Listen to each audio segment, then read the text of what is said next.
മലയാള mimicry വേദിയിൽ ആരും imitate ചെയ്ത് കണ്ടിട്ടില്ല. ഞാൻ പഠിച്ചില്ലെന്നാ പറഞ്ഞ. പഠിച്ചില്ലേ? ഇവിടെ അസാധ്യമായിട്ട് ഞാൻ നിനക്ക് എല്ലാം ക്ലിയർ ആയിട്ട് പഠിപ്പിച്ചതെന്നാണ്. അത് ഞാൻ വീട്ടിൽ പോയിട്ട് അങ്ങോട്ട് പറഞ്ഞിട്ട് അങ്ങോട്ട് റെഡി ആവുന്നില്ല. ഇപ്പൊ എല്ലാവർക്കും പഠിക്കാം. നവ്യ നായരുടെ ശബ്ദം വളരെ ഈസിയാണ്. പെണ്ണാടിന്റെ ശബ്ദം അറിയോ? പെണ്ണാടിന്റെ അത് ഞാൻ പറഞ്ഞു തന്നിട്ടില്ലേ? പെണ്ണാടിന്റെ ശബ്ദം ആണാടിന്റെ ശബ്ദം എടുത്തേ. ആദ്യം പെണ്ണാടിന്റെ ശബ്ദം എടുത്തേ. പെണ്ണാടിന്റെ മതി. ഇനി ആണാടിന്റെ എടുത്തേ.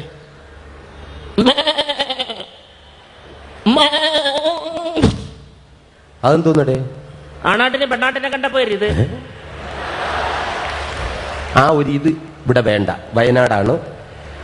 ഇളകിങ് വരെ എടുത്തുകൊണ്ടങ്ങ് പോവും. അപ്പൊ അത് ഇവിടെ വേണ്ട. കണ്ട, എടുത്തോണ്ട് പോകുമെന്ന് പറഞ്ഞപ്പോ എന്തൊരു ഉത്സാഹം. ഇത് കണ്ടല്ലേ? ഇതൊന്നും അല്ല, ഇത് സാമ്പിളാണ് മോനെ. നെഞ്ചി കയറിയിരുന്ന് പൊങ്കാലയിടും. അപ്പോ നീ ക്ലിയർ ആയിട്ട് ചെയ്യും. ഇപ്പൊ ആണാടും അല്ല പെണ്ണാടും അല്ല. ഇതിന്റെ ഇടയ്ക്കുള്ള ഒരാടിന്റെ ശബ്ദം എടുത്തേ. ആണുമല്ല പെണ്ണും അല്ല. അപ്പൊ ആണാട്ടിന്റെ പെണ്ണാട്ടിന്റെ മറ്റത് വേണ്ട. എടാ, അതിന്റെ ഇടയ്ക്കുള്ള ശബ്ദം മതി. ഇടയ്ക്കുള്ള ഇപ്പൊ നവ്യ നേരാവും. പെണ്ണാട് ഇടയ്ക്ക്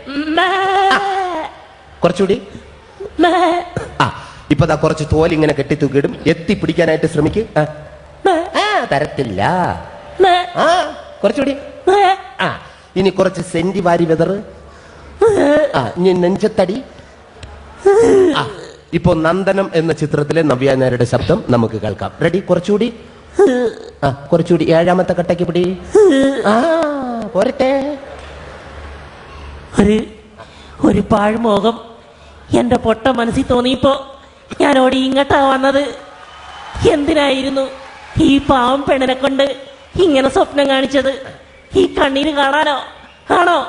എന്നും കെടാണ്ട് ഈ തിരി തെളിയിച്ചതിന് തന്നതാ. ഇനി ഞാൻ ഈ തിരി തെളിയിക്കില്ല. എന്നെ ഇരുട്ടിലാക്കിയിട്ട് വെളിച്ചത്തുനിന്ന് ചിരിക്കണ്ട. നിക്ക് കാണണ്ട ഈ മുഖം.